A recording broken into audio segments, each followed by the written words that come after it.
특히 우리나라에서는 이제 안쪽으로 치우쳐진 경우가 많은데 이럴 경우 관절염이 상대적으로 빨리 오는 경우가 많습니다. 네, 안녕하십니까. 저는 가톨릭대학교 인천성모병원 정형외과 교수 허준영입니다. 제가 오늘 말씀드릴 내용은 퇴행성 관절염에 대한 내용입니다. 네, 퇴행성 관절염이란 우리 몸에서 자연스럽게 나타나는 노화의 한 과정이라고 생각하시면 됩니다. 우리가 나이가 들면 피부에 주름이 지듯이 관절 내에도 그런 노화 과정이 진행된다고 생각하시면 되고요. 이제 한 연간 400만 명 정도가 이로 인해 가지고 병원을 방문하고 있고, 우리가 관절 내에는 중요한 두 가지 방어막이 있습니다. 그래서 이제 연골과 연골판인데, 이러한 것들이 이제 점점 낡고 점점 얇아지고 점점 다르면서 뼈와 뼈끼리 이제 부딪히고 되고, 이러한 과정 자체를 나타나는 게 이제 퇴행성 관절염이라 볼 수 있겠습니다.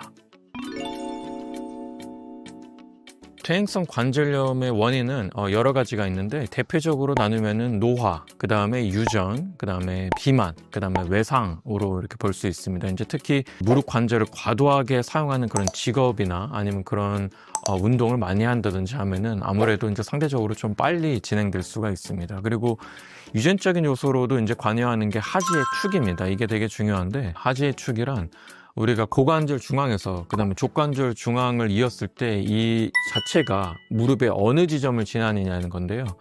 이것이 한쪽으로 치우쳐져 있는 경우, 특히 우리나라에서는 이제 안쪽으로 치우쳐진 경우가 많은데, 이럴 경우 관절염이 상대적으로 빨리 오는 경우가 많습니다.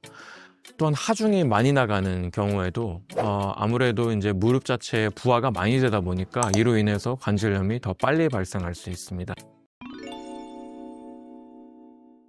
네, 관절염의 치료는 단계적으로 시행합니다. 우리가 이제 계단적 치료라고 제가 환자들께 설명드리는데요. 첫 번째 단계에서는 이제 생활습관 교정이랑 그다음에 약물 치료를 들 수 있습니다. 생활습관 교정이랑 이제 몸을 갑자기 확 틀거나 해가지고 방향을 갑자기 트는 그런 행동을 하지 말고, 많이 하중을 부하하는 행동이나 이제 과굴곡하는 행위를 웬만하면 피해라라고 말씀드리는 거고, 그게 이제 주된 거고요. 그 다음에 약물 치료는 소염제 그리고 이제 관절 영양제가 주된 역할을 한다고 볼 수 있습니다.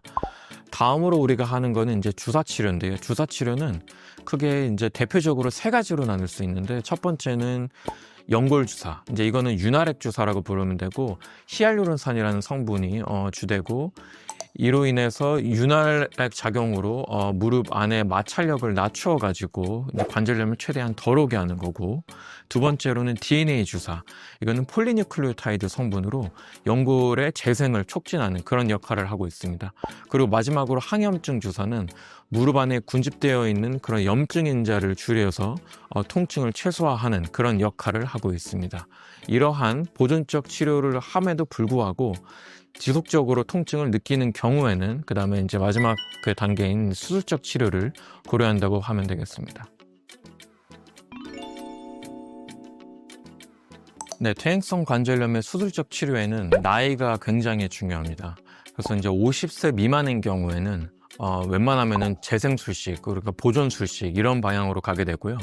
연골판이 찢어진 게 있으면은 꼬매주고, 그 다음에 손상된 연골이 있으면은 이에 대해서 콜라겐이나 아니면 줄기세포와 같은 것을 이용해 가지고 연골 재생술식 혹은 수복술식을 진행하도록 합니다. 그리고 이제 중요한 게 50세에서 한 62세 사이 정도인 환자의 상태나 아니면 여러 가지 이제 상황이나 요소를 고려해 가지고 적절한 수술 방식을 선택하게 됩니다. 네, 그리고 대략적으로 한 62세 이상 정도 될 경우에는 우리가 수술 후에 운동 제한이라든지 이런 거에 대한 근감소가 크고, 그 다음에 재생 능력도 현저히 떨어지기 때문에 오히려 쓸 때까지 쓰다가 나중에 인공관절 치환술을 계획하는 방향으로 잡습니다. 네, 우리가 만수무강의 기본은 건강한 무릎이라고 합니다. 체중을 과하게 부하하거나 아니면은 갑자기 방향을 트는 운동이나 아니면은 무릎을 과굴곡하는 그런 운동은 장기적으로 봤을 때는 별로 좋지는 않기 때문에 그런 것들은 이제 웬만하면 피하시고, 적절한 운동, 우리가 적절한 운동이라고 하면은 평지를 다니는 그런 자전거나 아니면 실내 자전거, 아니면 이제 물에서 하는 운동, 그 다음에 대퇴사두근 운동, 이런 운동을 주로 하시는 것이 도움이 되고, 체중 관리도 잘 하셔가지고 무릎에 최대한 부담을 덜하게 하는 게 중요합니다. 네, 퇴행성 관절염이 한번 오면은 되돌리기가 굉장히 힘들기 때문에 무릎 통증이 발생하고 뭔가 불편감이 발생하고 이것이 지속된다면은 반드시 전문가와 상의하시고 건강한 무릎 관리를 위해서 지속적인 관리를 하시길 바랍니다. 감사합니다.